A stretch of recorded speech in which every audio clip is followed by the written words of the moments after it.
to another episode of R&P Podcast, giving you opinions on topics you've never asked for. I'm your host, PLAX. I'm here with my co-host, Rick. Rick, how you doing today, man? It feels like we be doing these special episodes a lot lately. Yeah, it's a lot. It's as if we don't do regular episodes. Nah, we still do regular episodes. There's just so much talent in Buffalo. It is, that's a fact. How can we not, that's a fact. show the people? That's a fact. It's ridiculous. We doing something a little different today, though. We usually got, musicians or artists or something like that on the podcast. Yeah. Who we got on today, though?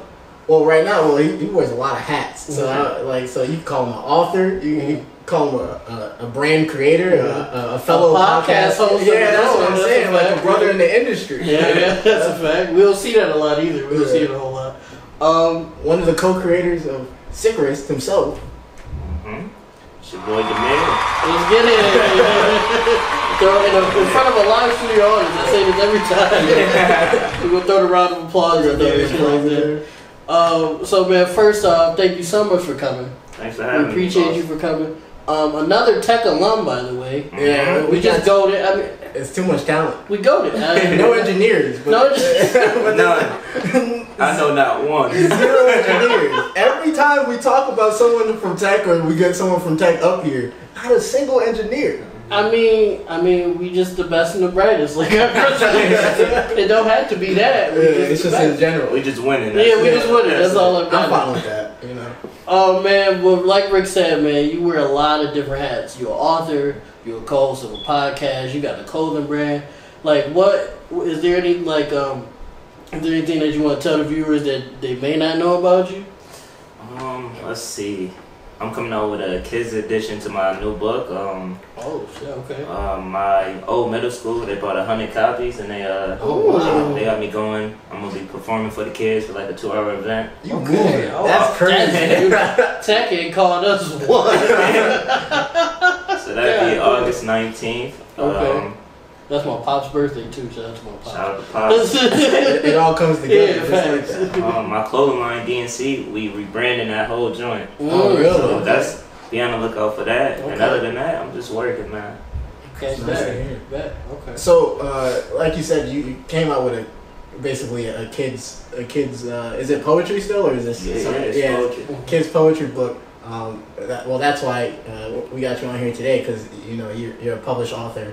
Of Irrational Love, and you can catch that on Amazon. You can catch the hard copy. Right here, you got the hard copy there? Yeah, you got the hard copy. Hard copy there for $9.99 on Amazon, or you can catch it on which is what I have it on digital on Kindle with all my other books like school books and whatnot for that $2.99. Which honestly, I usually don't read poetry, but I gotta tell you, I really enjoyed it. You did?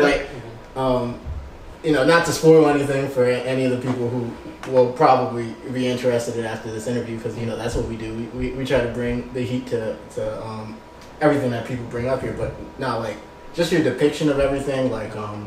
For those who haven't read it, Irrational Love, it's a good title because basically it's an overarching journey of love, and just his depiction of love, whether it be the metaphorical sense or if it's the embodiment of a person. It's super descriptive, bro. Appreciate it. Sorry about that. I got a wrestling company in Pro wrestling.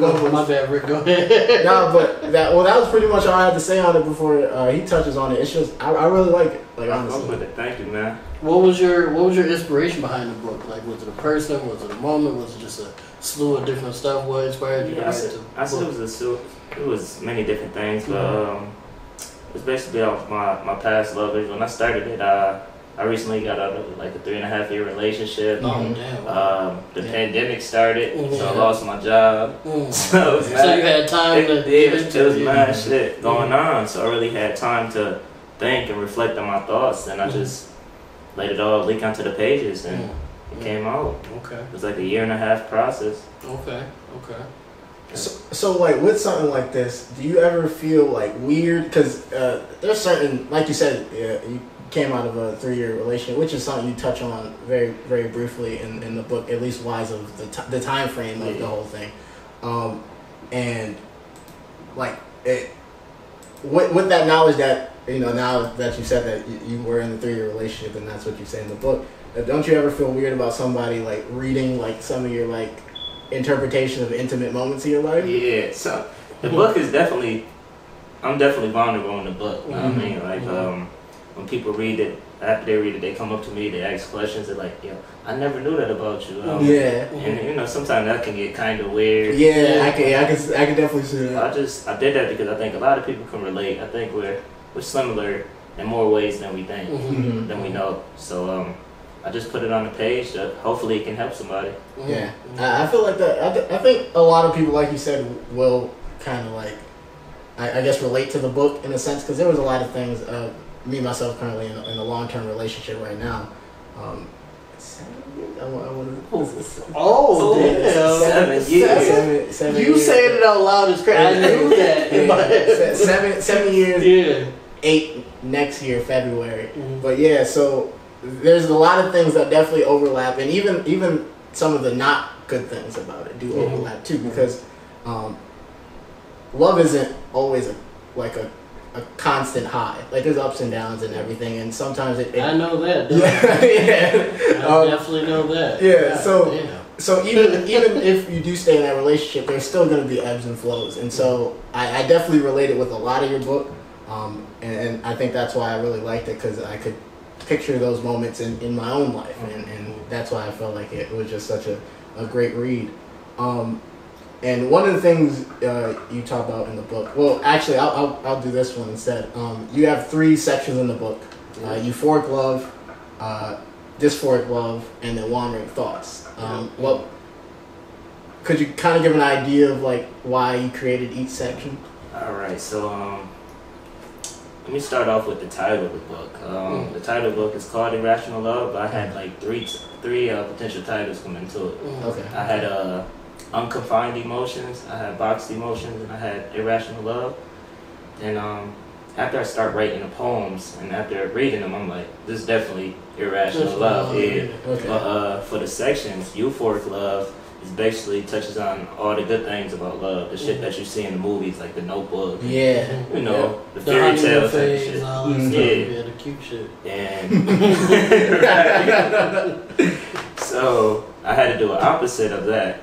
And with dysphoric love, talk about, you know, the negative aspects, everything that comes with being in a long-term relationship that people don't talk about, that is not, you know, publicized, like through Facebook and shit. All they show is the good side. All the good side, yeah, the like glamorous Instagram. side. Yep. Then Wandering Thoughts, it's a totally different take. I kind of touch on self-love. Yep. Talk about love for, you know, my ethnicity. I talk about, you know, black pride, things of that sort, because when I was writing the book, all the rallies, Black Lives Matter, so, you know, everything that is in my book either happened to me or I've seen myself. So those are just the three sections just embodies the book. Okay. I feel like That's dope. Yeah. I was gonna say it sounds like a Marvin Gaye album too. It's a love, like he's about to break it down to you. You're like, oh god. I took some notes. Yeah, but facts. So what got you into poetry? What made you like fall in love with poetry to the point that you wanted to write a book full of poetry? Let me see. I always loved writing since I was younger. Because my grandfather, he always told stories about his life and the way he depicted it. I'm like, I definitely want to write. So in 7th grade, I started writing like actual like novels type shit. Okay. Then 8th grade and 9th, I started writing, you know, little snippets, little poems that really that I thought was nice. And my ex-girl that I was going with, she was big into poetry and shit. So I started going to poetry events more, started being on the scene more, started perfecting my craft. And during the pandemic, I read like 30 poetry books. Just seeing how others write, how my favorite writers write, how they perform on stage, their mannerisms, you know, really dissected the craft. And I put that into the book. So I say probably about like 9 years I've been writing. Damn, okay. How much of that 9 years was, do you think, devoted to Irrational Love? Like whether it's like the early concepts or even like some of the final touches. I think my oldest poem in the book is from 2016. Okay. So it's been in the oven for a minute. It's been heating up. Okay.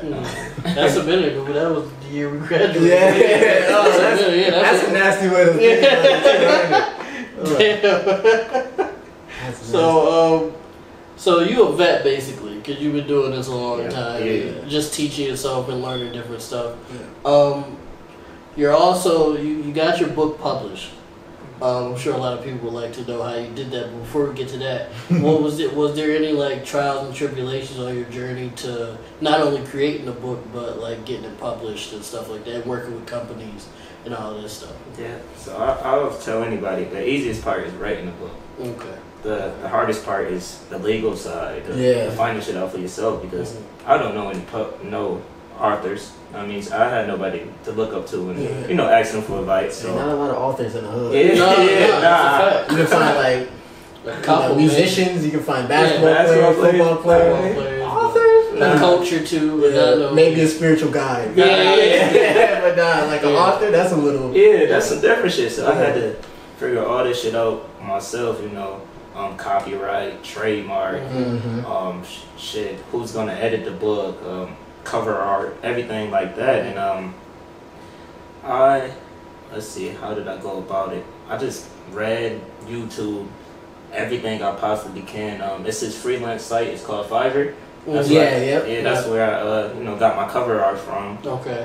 They also helped me edit my book and shit like that. So I say, if you're a young author trying to publish a book, definitely go to Fiverr for the little things, the editing. That's where we got our thing from. Was that Fiverr? No, I got that from someplace else. Someplace else? It was an actual company that just makes different shit. No, Dave got his designs. Dave got some of his designs from Fiverr. That's coming out. That should be coming out. Shout out to our boy Myro, man. We talk about him a lot, but Fiverr got some like talented people on there. And they're just willing to just throw out their I stuff. almost got a feature off of a girl from Fiverr. From Fiverr? But I ended up getting somebody else to do it. But she was dope though. She was a good singer, so. Fiverr official, definitely link up with them. I say I spent probably about $2,000 on the book. Like, wow! Yeah, like invest in yourself. That shit gonna pay off, man. They always say it. So if every person we've talked to has said invest in themselves, you gotta do it. And they on the show. They show and prove. It makes sense. To do it. So. I mean, even us to an extent, we invested in all of this stuff. All this stuff wasn't free. Nah. So it'd be a lot easier. It would have been a lot easier, but it wasn't free. So I mean, the camera that we're shooting this on wasn't free. What was it? You ain't just find this outside? No, I did not find it outside. So anybody out there trying to do anything, whether it be even if you're trying to play a sport or you're trying to become an author or you want to start your own podcast like we have, us three have, you got to invest in yourself at the end of the day. Yeah, shit costs. Yeah, that's a fact. Shit costs. Success costs, all that. So just definitely invest in yourself and have a plan, basically. Have a plan. Don't be scared. You're gonna take losses on the road. Like I took a loss on a book. I had to get my book edited like 3 times because they missed a few things, or I added more poems. So you always gotta invest. I mean, if anybody's looking to publish a book or anything like that, just hit me up. I can go more into detail with that. I mean, don't be afraid to ask for help. Yeah, that's the biggest thing. And like we just said, there's not a lot of authors in the hood. Yeah, you got one right here that's willing to talk to you. You know what I'm saying? So hit them up. We'll put all his info in the description down below. Definitely hit them up if you got any extra questions. If we don't hit them while we discuss it or whatever. You know how Lil Durk make everybody a nickname?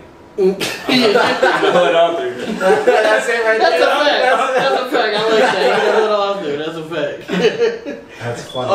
What should someone expect who's interested in reading poetry when they read your book? Oh man. I know we touched on it a little bit, but what's like the core of it? What should people expect? Let me describe it like this. So once my first editor was editing my book, she said it reminded her of Take Care, Drake Lives. I can see that. Okay. I can see that. Especially with the beginning. Yeah. That's high praise. That's real high praise. I can definitely see that. So it's going to be a roller coaster ride. Euphoric love, it's going to have you on the high. It's going to have you wanting to text maybe old shorty or new shorty. That's not a good idea. Right. Don't do that. One of the lines from the book I remember from the dysphoric end of it was one of the mild symptoms of heartbreak being a drunk text. Oh, and yeah. I was like, I was like, ooh. I was just thinking, I was like, ooh, you might not want to do that one. That's why if I do drink, the few times I do drink, I keep my phone away from me. Turn your phone away? Don't it's do gonna it. It's going to send you risky. Yeah, don't throw yourself down that rabbit. That's that Marvin's room type shit. Yeah, in fact, yeah, don't do that. Don't do that. Not a good idea.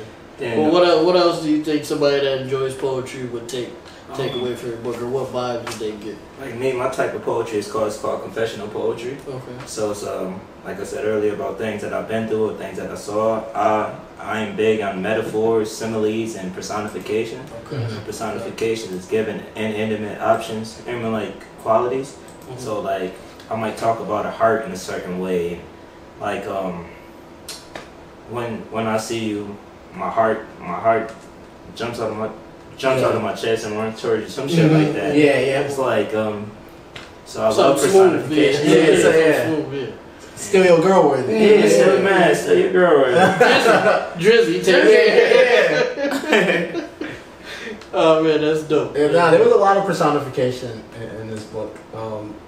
I like writing. Steve likes writing too. Mm-hmm. So just seeing some of the techniques and stuff you use was really interesting, especially like you said, just describing an object as if it had personality, if it had movement, if it had feelings. It's always like such a niche thing with writers, where if you do it really well, it's really good. But and if it you don't brings life to it. Yeah, life to the but if you don't hit that right moment, then it just is like then it definitely. And I want to say real quick too, like Rick said, me and him enjoy writing, and I got some stuff that maybe not book wise, but that's on the way that I've written.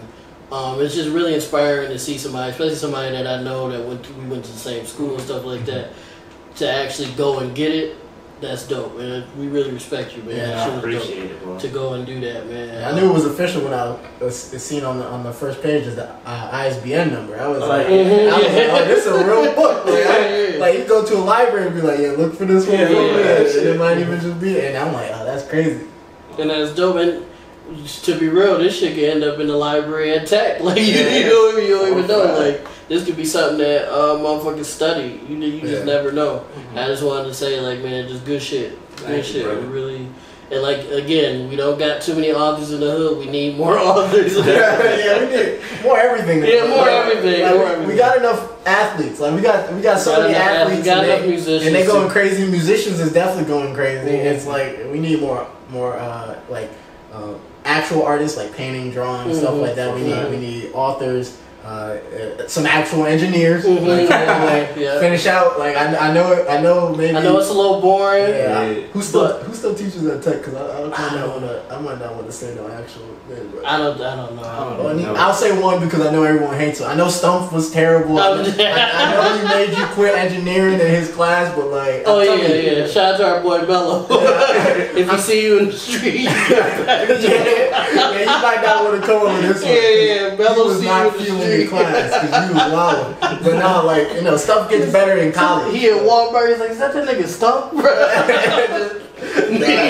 It's gonna go off. Nah, that's a shame.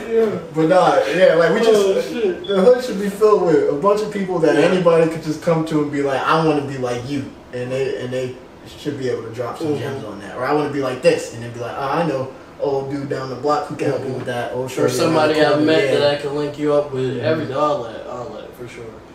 I know we touched on it a little bit, but is there any advice that you would give somebody that's looking to publish poetry, or just any book in general? Like, is there any specific advice that you would give them that maybe if you would have told yourself, it would have been a little bit easier? Let's see. I say Amazon is one of the best suppliers.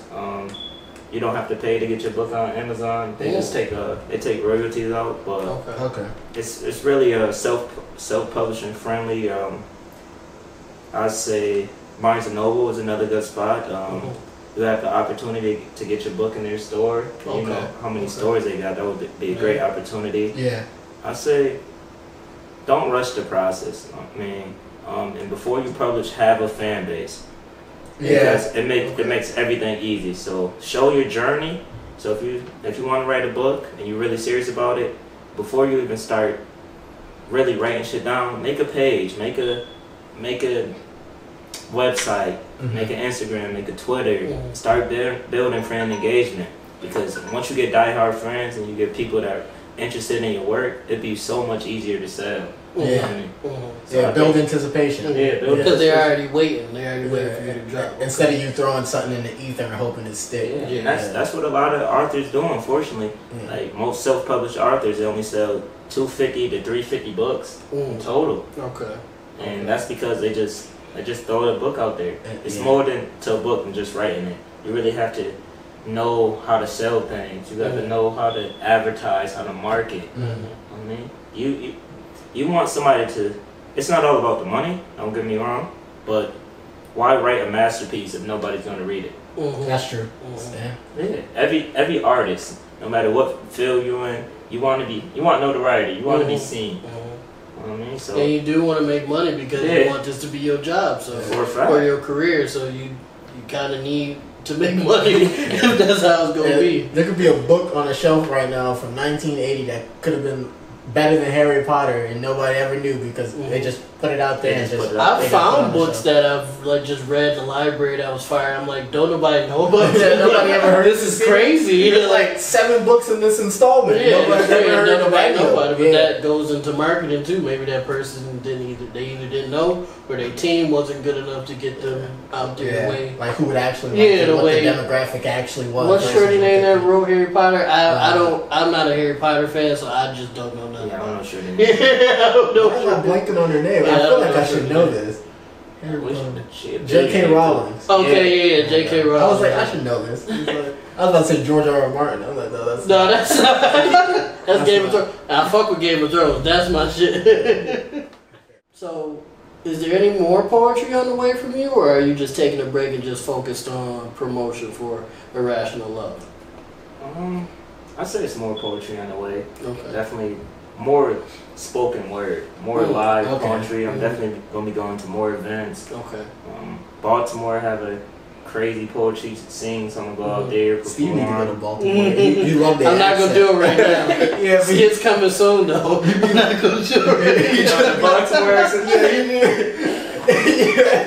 Like, he going crazy for no reason because he's thinking about doing it. I'm not going to do it. And he sounds like something from like maybe the early season of The Wire. It's like pretty bad. Some Snoop from The Wire. No, the reason I love it so much is because like I do comedy. I enjoy comedy. I do skits, all that stuff. But I've never been able to do like impressions. Like I can't do it. It's hard to do accents. I just never been able to do it. I finally found an impression that I could do. And I'm sticking with it. That's it. But I'm not going to do it right now. Y'all going to hear my Baltimore accent another time. You love that goddamn accent. I didn't know they had a scene out there. Yeah, they got a nice poetry scene. Very diverse. Buffalo poetry scene for spoken word is alright. We have this place called Pure Ink. They do events at the Gypsy Parlor. Oh, I know that. Yeah, I know that place. But that's what they do there? Yeah. I've always passed that place. And I'm like, it looks like it's something like that, but I'm like, I don't know. It's just. I have seen like a uplift in poetry. Like it's been a lot more events. There's been a lot more concerts, stuff like that, strictly for poetry. So I think now is the perfect time for anybody out there that's like a closeted poet. Come on. It's now's the time. Like, you know, put yourself out there. They leather binder. Stacked with poetry. They like, it's my time. It's acceptable.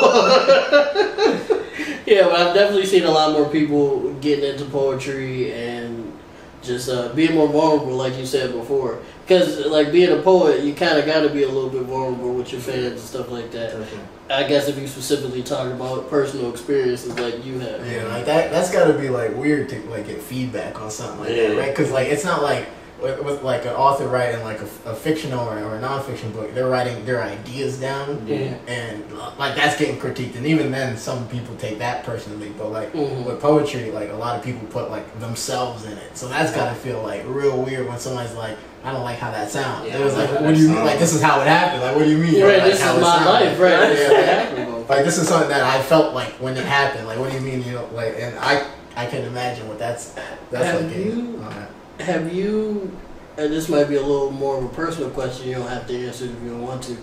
I know you said you talked about a little bit your past relationships in there. Have you gotten any angry texts or anything like that, or like congratulatory texts or anything from exes or anything after they've found out about your book? Nah. Really? No. Actually, I haven't spoke to my ex in a minute, in a while. None of my exes. So hopefully they ain't read that. Hopefully they haven't gotten their hands on it. Well, maybe you want them, like, you know, $9.99, $2.99. That's a quick little. Yeah, that's bread in your pocket. So yes, please read the book, man. Just for them to hear your side of the story, like, on purpose. Like, they paid to hear your side. Like before, you would have to tell them your side of the story and hope they cared. But now they paid for it to hear your side of the story. So. That sounds like a deal to me. But I definitely see that in the future, though. Yeah. Because I know people with songs, like, they'll take a girl's, like, voicemail or something. They'll just have the voicemail? Yeah, like the intro. Like a real voicemail? Niggas will do that. That's girls always say you don't date a rapping nigga because if y'all break up, your voicemail or something like that could be in the beginning of the song. Who's still leaving voicemails, though? Like, girls still leaving, like, crazy voicemails? Rick, imagine how many times you like just accidentally like just left a voicemail just because, not accidentally, but I know what you mean, but it's not all the time. But the one time that you do, and you decided to go crazy, and she was just, and I was upset at her, and the phone, I was upset at the call not getting picked up. I hear the beep, and I just go off. You know, like, no cap, you my man's potential was fire. That's a banger. There's no way someone's using my pure emotional state on the intro to the album. Oh my god, people have done it. People have done it. I know somebody, I can't remember who it was, but I know somebody, they did, that's why I asked you that question. Yeah. Somebody did that, and it was Hobo Johnson. That's what Hobo Johnson. Yeah, he did that, and the shorty was like, nigga, are you crazy? And then that's probably going to the next one. And you just gave him another hit off of being upset that he did it. Oh my god. Stupid, right? Got it again. Got it. More bread. Yeah, you played yourself. And then boom, you got some more. Spotify. Let's go straight on Spotify. That's nasty. Oh man. Yeah, but I can definitely see that coming from. Well, the thing is, right? Like we said, it shows like the ups and it shows the downs, and then it shows you just being okay with the journey. So I feel like you shouldn't, like, maybe you'll get happy messages or mad messages like in the moment of whatever time they're reading, like in what section. But if you sit down and digest it, I feel like you probably won't get. You know what I mean? You might get honest feedback, honestly, from it, because like I said, it shows like how you guys were at the highest of the highest, and so it's balance. It's just a journey. So I can't imagine her getting mad at that. It's funny how you'll say like off a mixed text or like a voicemail shit. I wrote this one poem. It's one of my favorites in the book. It was like, I was talking about how I spoke to her mom the one day. Then I asked her mom how she was doing. So I used that as like as a way to talk about it. Respect. That's Get the job too. You talk about how you seen her mom, but you were too scared to ask her how she was doing, and you was like, I wish I did, because I would have wanted to say this. Wanted to say that, and I'm like, that's a crazy way to get that off. That's funny though. This poetry, I feel like, is just like, if people talk about like what game dudes need to get women. Poetry, I guess poetry right here. It was nice. Low key, get you there. I know a couple niggas that just throw some lines out there, and girls be like, "Oh my god," he don't say anything. Sometimes he don't say anything. It's somebody in my mind right now. He doesn't say anything. But girl be like, "He's so deep." I'd be like, "He literally said nothing." He made it sound really nice to say, "I don't care about what you talking about." Right, and they go for it, but it works. That's crazy. How about like just from regular fans, maybe not your exes or anything like that, but maybe like family and friends and just regular fans? How's the feedback been about the book thus far? It's been great. Okay. Great feedback. The one shit that was actually weird. I'll tell you this story. So I'm at work, sold some copies at work and shit. So my man's, he went on break. Break's only, like 15, 30 minutes or some shit. He spent 2.5 hours on break. read most of the book, came back to me, then started talking to me about shit in the book. Oh, I'm at work. I'm like, I'm at work. and I got some audible shit in there. Yeah, right. Yo. You're like, bro, that really happened, bro. You felt that way about her? You felt that way about her? And it was like, bro, I'm like, damn. He's like, this was last year? That's why you was upset that one day? That's crazy. Yeah. You're like, that's why I know you don't be talking at the job about it, because you felt like this is like, I had no idea. Dude was like, I saw a whole different side of you. I'm like, I would be like, all right, stop talking to me. There's no reason for you to tell me you now see a different side of me. I'm like, I don't know you. Like, I don't give out autographs in public. Just chill out, please. He was like, I'm weird as hell. He was like, asking personal questions. Yeah, this poem gave me the chills. I'm like, what the fuck is wrong with you, dude? What is good with you? That's insane. Looking a grown man in the eyes as you read something very personal to him, and you just be like, "Hey, James, you chill." All jokes aside, though, that mean that shit is that fire. Yeah, that means that to get that reaction out of a nigga, that shit has got to be. Nah, but that's crazy. I'm like, that shit weird as hell, bro. That would flip my stomach to even thinking about approach. Like, even if it wasn't something vulnerable, like it was just you talking about something or you like giving a story, I would feel like weird about approaching you about it, especially even if it did, I probably would say it. Yeah, like or phrase that shit differently. Like, yo, that shit was wrong as hell. Like that shit gave me chills. Yeah, in your head, you could be like, yeah, that shit rocked me to my core. It rocked me to my core. That's even worse. That's so. I felt that shit in my soul, my nigga. You moved me. You moved me. I'm a better man. I'm gonna go home and I'm gonna love my girl. I'm gonna raise my kids. I'm gonna treat my girl how she should have been treated from the beginning. No, but I mean, like, we joking around, but that's kind of beautiful in a sense. That's for him to react that way after just like binging it. That's kind of beautiful. The fact that he binged it. Like, the fact that he binged it at work, he said fuck his shit. He said fuck his shit. Yeah, he said fuck this shit, but just started binging it. That was funny as hell. Oh man, like the most I said was it was fire and I could relate. I'm not coming up to you being like it gave me chills. Like, that's.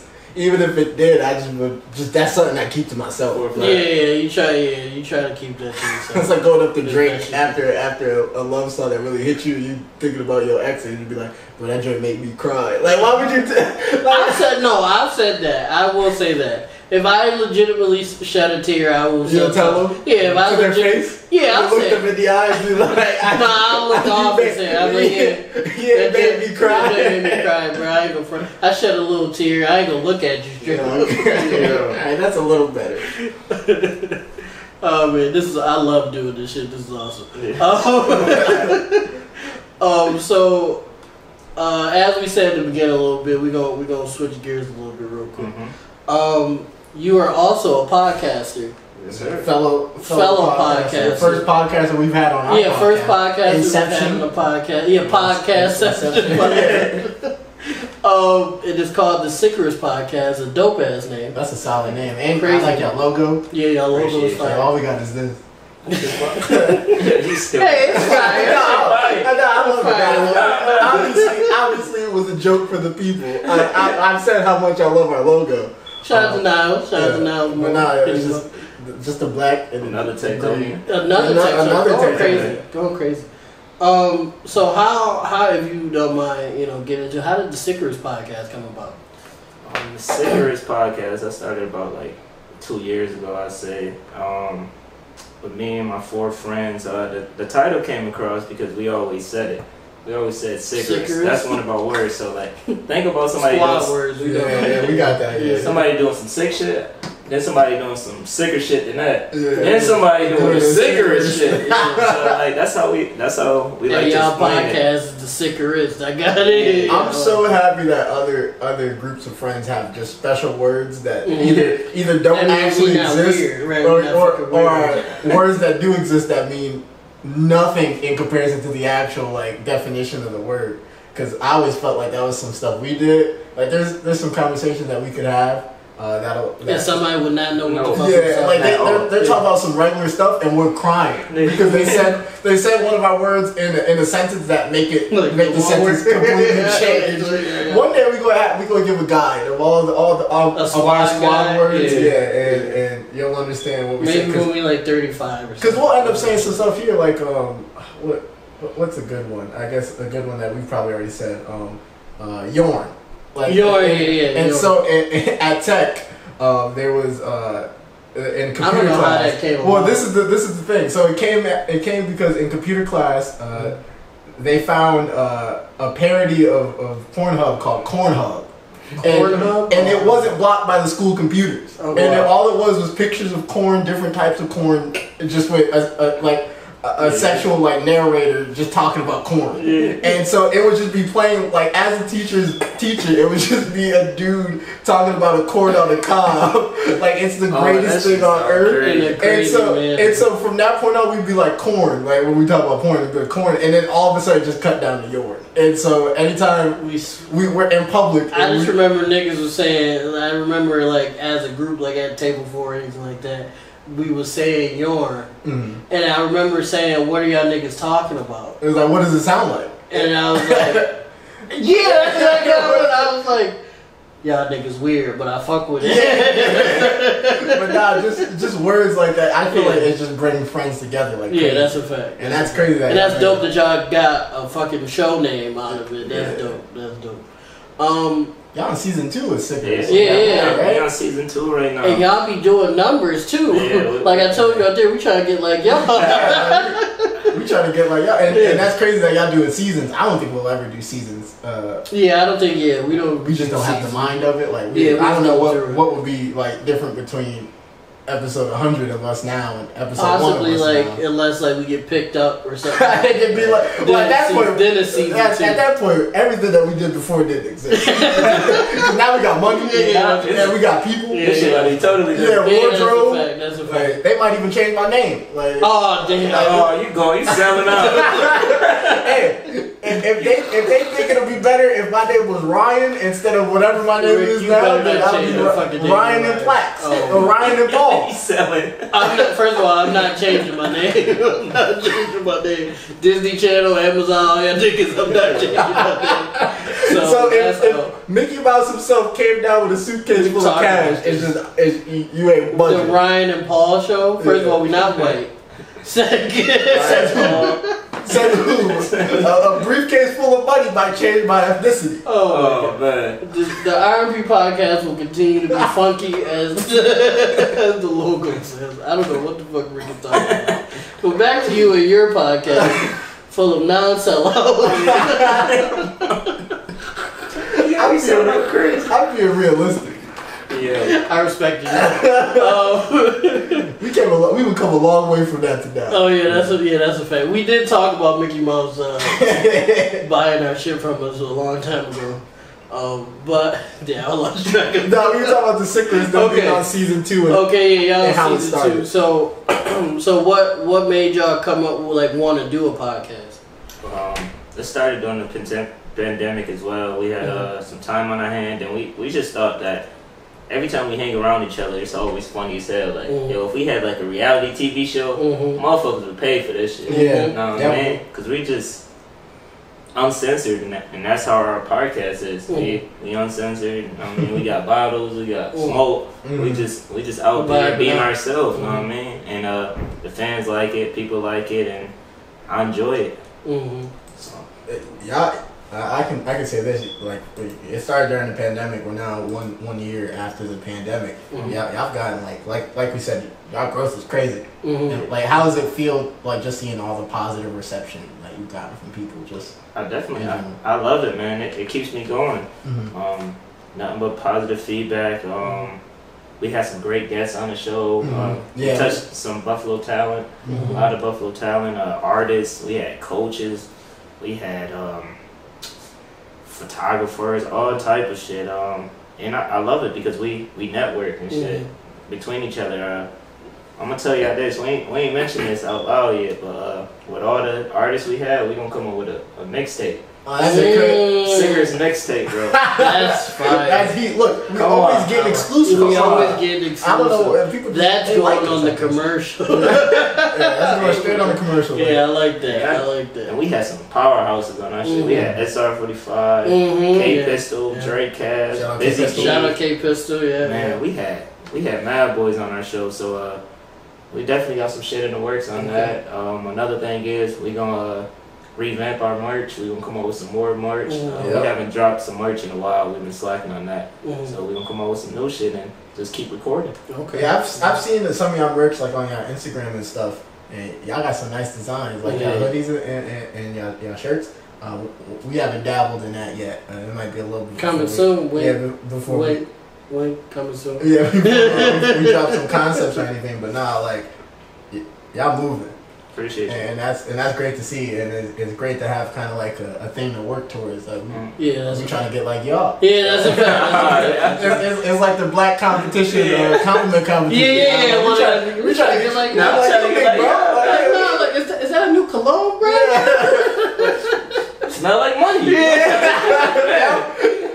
I mean, that's good though. I like that. Like, first of all, it's not a whole bunch of. It's growing a bit, but like as far as like in the city, it's music. Yeah. And that's pretty much it. We're getting more authors and stuff like that, but it's really predominantly music and sports. Yeah. No. Yeah. Definitely. Yeah. So to see a growing podcast community.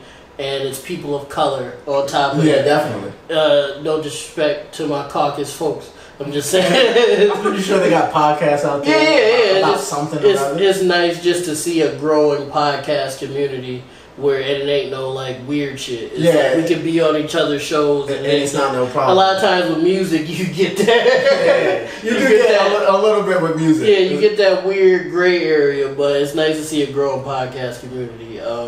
It's a few of them. Hopefully we get them on the show as well. Oh yeah, definitely. So you talk about merch a little bit. You also have a clothing brand called DNC Clothing. I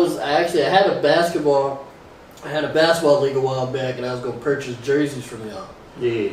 But that I had to stop doing that because I was focusing on music shit. So. That didn't happen. But the PLAX Summer League coming back. Yeah, it's coming back. So actually, we gonna talk. We gonna talk. Yeah, we gonna talk. Summer League and R&P gonna have a team. I don't know. R&P team. Yeah, Sickerest. Can y'all ball? Oh man, don't disrespect. Can y'all hoop? We out here, man. If y'all can hoop, and he get this together again, and obviously I hope him this time. I feel like there's a little bit of a pressure on me now because that's the second or third. Bro, we got teams. Teams is gonna come out. That's a fact. Teams gonna come out. Out west, Sickerest. Yeah, I'm talking, bro. It's gonna be like Gus Macker should have been. Yeah, fact. Yeah. Money said they could ball. So see, look. You can start say the names. Whenever you're ready. Gus Macker Part 2, hosted by Steve Billett. No cap. If I bring it back, I'm taking over to Gus because the Gus got garbage. The Gus is out there too. Yeah. I'm taking nobody's gonna care about the Gus no more. We keeping it in the hood straight like this. S&G got some ballers. I know S&G. They talked to us about it too. We could really get something going. That shit gonna be lit. And when I did it before, I had like 15 teams. Yeah, and that was on the low. Like that was just a quiet. So we can figure something out. I might even be able to figure out some courts we can even some indoor spot. Okay, might be able to get us going. Squad. It's called the Squad Basketball League. The Squad Basketball League might be on the way next summer.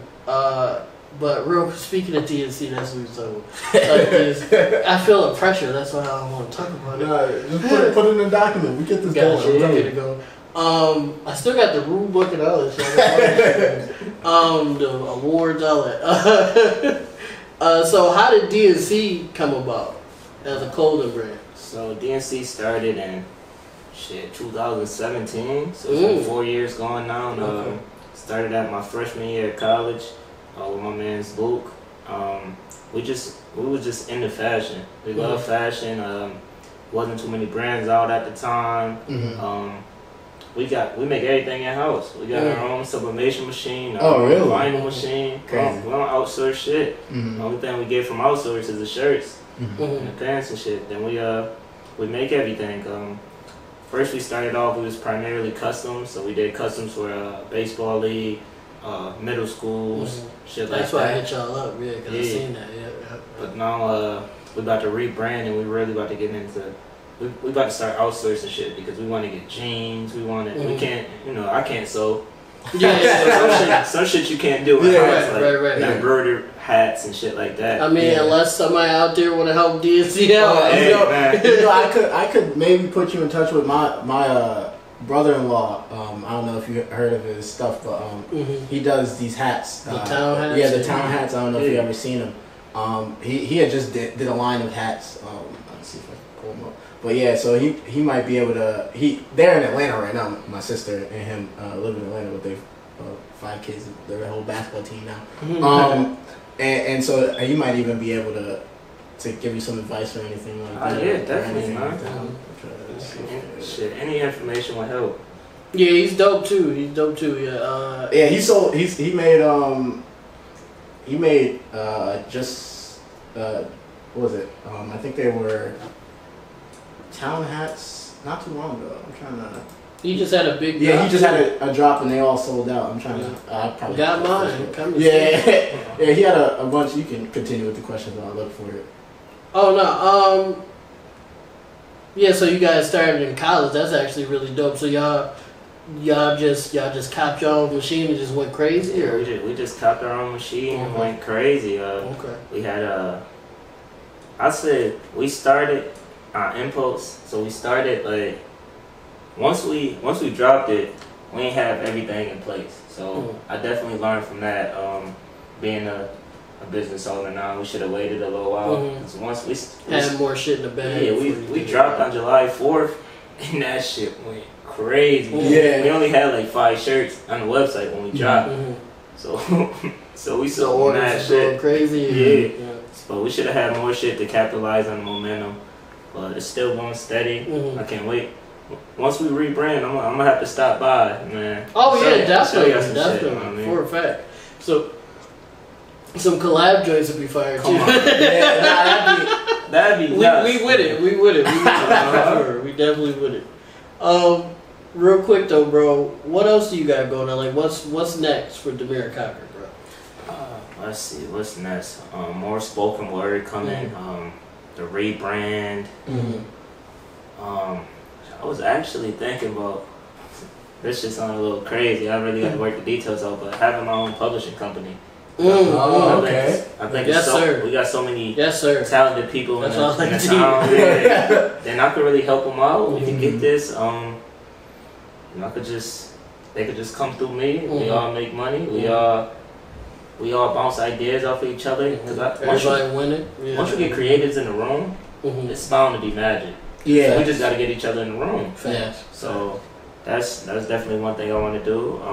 Trying to get a Buffalo Renaissance going. Man, it's been coming. It's coming. I've been seeing some people with mad shit that I want to collab with. The cafe got some raw shit. They raw ass hats. I'm gonna hit them up, see if I can do something with them. And for the Sickerest, just keep growing, get bigger guests, collab with more podcasts. I mean, we collab. We are definitely open to collab. We have yet to do something. We've never been on some other platform. So we'd be. I mean, I guess I've done interviews with Sarge, I guess a little bit. But that was you as platform. Yeah, that was just me personally. As your music. As a podcast, we have not done any collabs, so we'd definitely be down to do something like that. Breaking news. Fucking collab. Collab on some sirens in there. I mean, that'd be different. That'd be different, at least for me. Like a Sickerest R&P Podcast episode. That'd be crazy. That'd be crazy. That'd be kind of crazy. It'd be too funny. I don't think that'd be. That should be funny. There'd be a lot of laughing. We did a lot of talking shit about tech teachers. Yeah, we did a collab with the Ghetto Ass Podcast. That's a name? Yeah. Put me on. Wait. Put me on, because that sounds crazy. They sound like they'll make me cry. Yeah, the Ghetto Ass Podcast. Oh, wait, hold on. I gotta look that up. You fumbling? No, wait. It's the Ghetto Ass Podcast. I fuck with that so crazy. That's beautiful. It is. Look. Do I follow them already? I'm about to. Yeah, so they only dropped like 4 episodes, but they had I love their cover. Their that's cover, fire. That's simply a part amazing. Of a city, especially slums area, occupied by a minority. This is the greatest thing in existence. Yo, shout out to the ghetto. come on. I'm gonna put y'all logo up there and all that. I fuck with y'all. I fuck with the vibe. I don't even gotta hear an episode yet. I just fuck with it. Yeah, they funny as hell. They came on, so we called it the Sickerest Ghetto Ass Podcast collab. So that was nuts. Yeah. I mean, bottles talking about the craziest shit. You gotta watch that. No, I definitely have to now. Yeah, I'll put the link to that in the description too, because that sounds crazy. That sounds amazing. We had this other place. It was called Motivation to Succeed. Mm-hmm. It's a podcast. It's a motivational podcast. Mm-hmm. So we're just talking about being from where we from, mm-hmm. coming up the way we was raised, mm-hmm. and we just spit game to the young generation that was coming up. Facts. So I'm definitely down to collab. We gonna collab. Definitely. That sounds like we down to do that. That sounds like it's gonna be crazy. I'm still thinking about this name. Yeah, that's we just wanted to say, man, thank you so much for coming. No, we appreciate really appreciate you for coming. Thank you for schooling us on your book and just different stuff that you've done. Because like Rick and I said, we enjoy writing. We do got some stuff that we've been working on for years that possibly could come out at some point or another. So it's good to know somebody, a black author. Might even get published by you. Yeah, might even get published by you. That knows what they doing, that's been through it, that give us some pointers and shit like that. Because once we get into that game, we're gonna be kind of blind because we haven't really done anything like that before. So it's good to just know that somebody there that can help you out. Anybody young, old, anybody out there, hit up Demere if you need any help. You got any questions? If we didn't hit anything that you wanted to know here, just hit my boy up. We're gonna put all his info in the description down below. Yeah, we've never said that about us too, but like if y'all have any questions about how we run the R&P podcast while we're still new. Oh yeah, that's true. Yeah, I mean we definitely got we can tell you something. We can tell you something. We've done as much as we've done now. So if you think you've seen what we've done and been like, how they do this or how they do that, like I can tell you how we got on Spotify. Or hit up the Sickerest Podcast if you want to help anybody. Like, and I think that's good. Like nowadays, like back in the day, it wasn't really like that. Especially when I first started making music and shit like that. But now just more people being open to helping. Yeah. Mm-hmm. And I think that's the biggest thing for the town to get further than where we are right now. Right now, yeah. Definitely. Yeah, but if you need any help, don't be scared to hit somebody up. Even if we don't get back to you immediately, we will get back to you at some point or another. Yeah, definitely. But again, man, thank you so much for coming. No really problem. appreciate it. Is there anything else you wanna say? I mean, buy the book, Irrational Love. Yeah, buy this book, Irrational Love. Hold that motherfucker close. Yeah, fuck that. Yeah, buy the book. I'm gonna put it up. I'm telling you, you get physical copy if you want the physical copy. You might even see them out and about. You do live in Buffalo, might get signed or something like that. How many? Have you signed any? I did a signing event. So I signed probably about 80 copies. Oh, that's dope. Nice. Okay. They out there. I'm telling you. Get them while they hot. Yeah, get them while they hot. My sister lost a first edition signed Harry Potter book. No way. Yeah. You know how much this shit going for? I won't look. That shit got some bread. I almost threw up. Yeah, no, that's bad. My uncle had took her to a signing event that J.K. Rowling was at, because if I remember correctly, my sister really liked Harry Potter, and she had the Sorcerer's Stone, first edition, whatever, and signed by J.K. Rowling, and it was, my mom said it was somewhere in the basement of like 2 houses ago we lived at. And I haven't seen it. I checked a couple boxes. I did find some. No, I looked because I saw that shit out.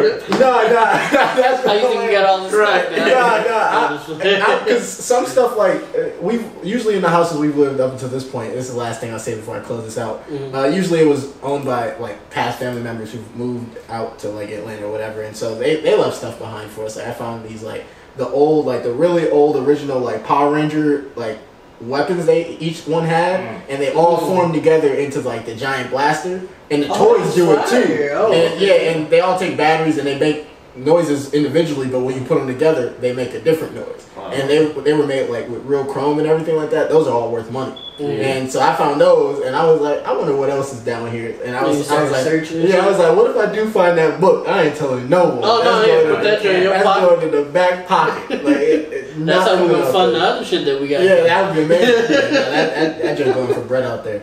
If I ever do find it, you won't hear about it. But I'm gonna let Rick close this out, man. But thank you again so much for coming, and we cannot wait for the Sickerest R&P Podcast episode. Yeah, that's gonna be crazy. Yeah, definitely.